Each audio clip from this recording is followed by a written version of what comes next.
మీరు ఒక కొత్త ల్యాప్టాప్ కొందామని స్టోర్ కి వెళ్లారు, కానీ హఠాత్తుగా వాటి ధరలు 20%, 50% పెరిగిపోయాయి. ఎందుకు పెరిగాయని అడిగితే ఏఐ వల్ల అని చెప్పారు. నిజంగానే 2026 జూన్ నెలలో యాపిల్ సంస్థ తన మ్యాక్ బుక్, ఐప్యాడ్ ధరలను ఒక్కసారిగా పెంచేసింది. కారణం ఏంటో తెలుసా? మెమరీ చిప్స్ ధరలు ఆకాశాన్ని తాకడమే. కానీ మన ఫోన్లు, ల్యాప్టాప్ల ధరలు పెరగడానికి ఈ ఏఐకి సంబంధం ఏంటి? ఈ ఒక్క ప్రశ్న వెనుక మానవ చరిత్రలోనే అతిపెద్ద ఆర్థిక కుంభకోణం లేదా అతిపెద్ద బబుల్ దాగి ఉంది.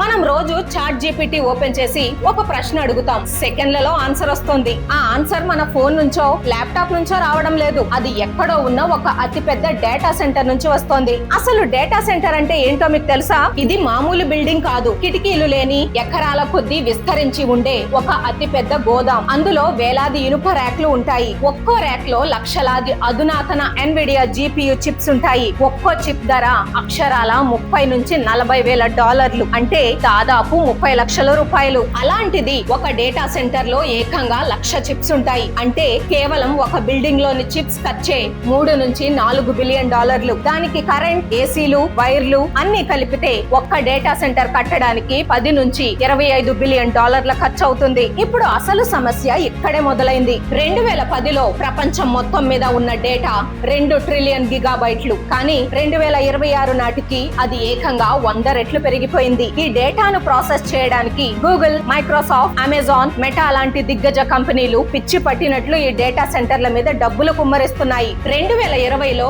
ఈ కంపెనీలన్నీ కలిసి 90 బిలియన్ డాలర్లు ఖర్చు పెడితే 2026 నాటికి అది 725 బిలియన్ డాలర్లకు చేరింది. ఇది మామూలు ఖర్చు కాదు. పిమ్కో అనే సంస్థ ఇచ్చిన రిపోర్ట్ ప్రకారం ఈ పెద్ద కంపెనీలు తమ దగ్గర ఉన్న క్యాష్ లో ఏకంగా 94% కేవలం ఈ ఏఐ ఇన్ఫ్రాస్ట్రక్చర్స్ అంటే డేటా సెంటర్లు, చిప్స్ మీదనే ఖర్చు చేస్తున్నాయి. అంటే వాళ్ళు 100 రూపాయలు సంపాదిస్తే అందులో 94 రూపాయలు మళ్ళీ చిప్స్ కొనడానికే పెట్టేస్తున్నారు. మిగిలిన 6 రూపాయలతోనే వాళ్ళ ఉద్యోగుల జీతాలు, లాభాలు చూసుకోవాలి. ఇది సాధ్యమేనా? వీళ్ళు పెడుతున్న ఈ లక్షల కోట్ల పెట్టుబడికి న్యాయం జరగాలంటే ఈ ఏఐ ఇండస్ట్రీ సంవత్సరానికి 650 బిలియన్ డాలర్లు, అంటే సుమారు 54 లక్షల కోట్లు సంపాదించాలి. కానీ వాస్తవం ఏంటో తెలుసా? చాట్ జీపీటీ, గూగుల్ జెమినీ లాంటి వాటన్నిటి ఆదాయం కలిపిన ఈ ఏఐ ఇండస్ట్రీకి వస్తున్నది కేవలం 75 బిలియన్ డాలర్లు మాత్రమే. సంపాదించాల్సింది 650 బిలియన్లు, వస్తున్నది 75 బిలియన్లు. అంటే మధ్యలో 600 బిలియన్ డాలర్ల లోటు ఉంది. 10 రూపాయలు ఖర్చు పెట్టి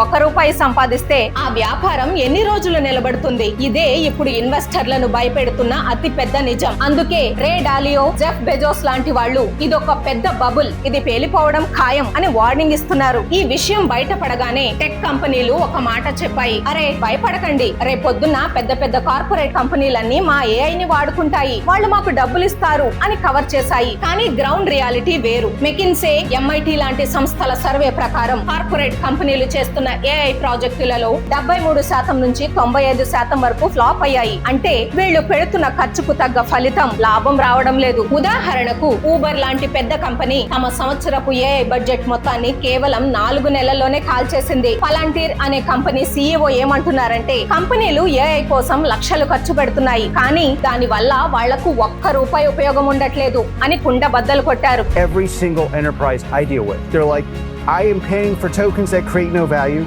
These people are stealing the weights and alpha of my business, and they're creating a wealth tax, and the reason for it is because these models have been completely irresponsibly oversold. ఖర్చు ఎక్కువైపోయి లిండి లాంటి startup కంపెనీలు ఖరీదైన AI models ని వదిలేసి cheap models వైపు వెళ్లిపోతున్నాయి. ఇక మీ laptop, phone ధర ఎందుకు పెరిగిందో తెలుసా? ప్రపంచంలో మెమరీ చిప్స్ తయారు చేసే కంపెనీలు 3 ఉన్నాయి. సామ్సంగ్, మైక్రాన్ మరియు ఎస్కే హైనిక్స్. వీళ్ళు మన ల్యాప్టాప్లు, ఫోన్లలో వాడే DRAM అనే నార్మల్ మెమరీ చిప్స్ తయారు చేసేవారు. కానీ ఎప్పుడైతే ఈ ఏఐ డేటా సెంటర్ల పిచ్చి మొదలైందో వీళ్లకు ఒక విషయం అర్థమైంది. నార్మల్ చిప్స్ అమ్మితే వచ్చే లాభం కంటే ఏఐకి వాడే high band width memory chips అమ్మితే 10 రెట్లు ఎక్కువ లాభం వస్తుందని. ఇంకేముంది, ఈ 3 కంపెనీలు తమ ఫ్యాక్టరీలలో 93% ప్రొడక్షన్ ని కేవలం ఈ ఏఐ చిప్స్ తయారు చేయడానికే మార్చేశాయి. దీంతో మార్కెట్ లో ఫోన్లకు, కంప్యూటర్లకు వాడే నార్మల్ చిప్స్ దొరకడం కష్టమైపోయింది. సప్లై లేదు కాబట్టి వాటి ధరలు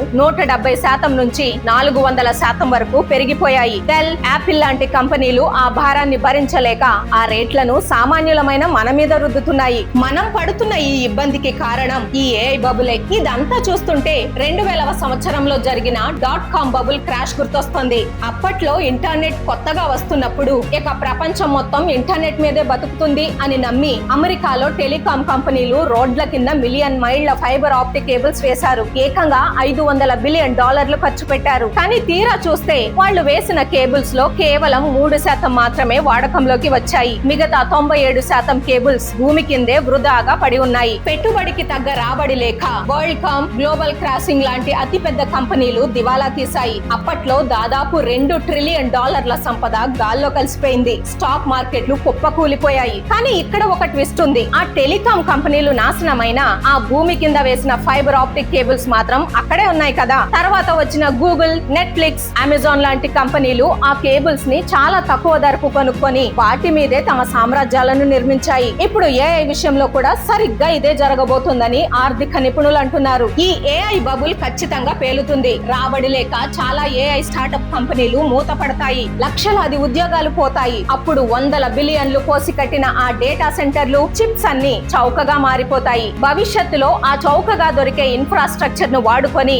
ఎవరో ఒకరు నిజమైన లాభాలు తెచ్చే ఏఐ ప్రొడక్ట్ ను కనిపెడతారు. యాపిల్, మైక్రోసాఫ్ట్ లాంటి కంపెనీలకు లక్షల కోట్ల బ్యాకప్ ఉంది కాబట్టి వాళ్ళు ఈ సునామీని తట్టుకొని నిలబడగలరు. కానీ నష్టపోయేది మాత్రం చిన్న కంపెనీలు, సామాన్య ఇన్వెస్టర్లే. ఇన్ని నిజాలు తెలిసాక మీకేమనిపిస్తోంది? ఏఐ నిజంగానే ఒక అతిపెద్ద బబుల్ అని మీరు నమ్ముతున్నారా, లేక ఇది భవిష్యత్తును మారుస్తుందా? కింద కామెంట్స్ లో మీ అభిప్రాయం చెప్పండి. ఈ డీప్ అనాలిసిస్ మీకు నచ్చితే ఖచ్చితంగా ఒక లైక్ కొట్టి టెక్నాలజీ గురించి ఇంట్రెస్ట్ ఉన్న మీ ఫ్రెండ్స్ అందరికీ ఈ వీడియోను షేర్ చేయండి. జై హింద్.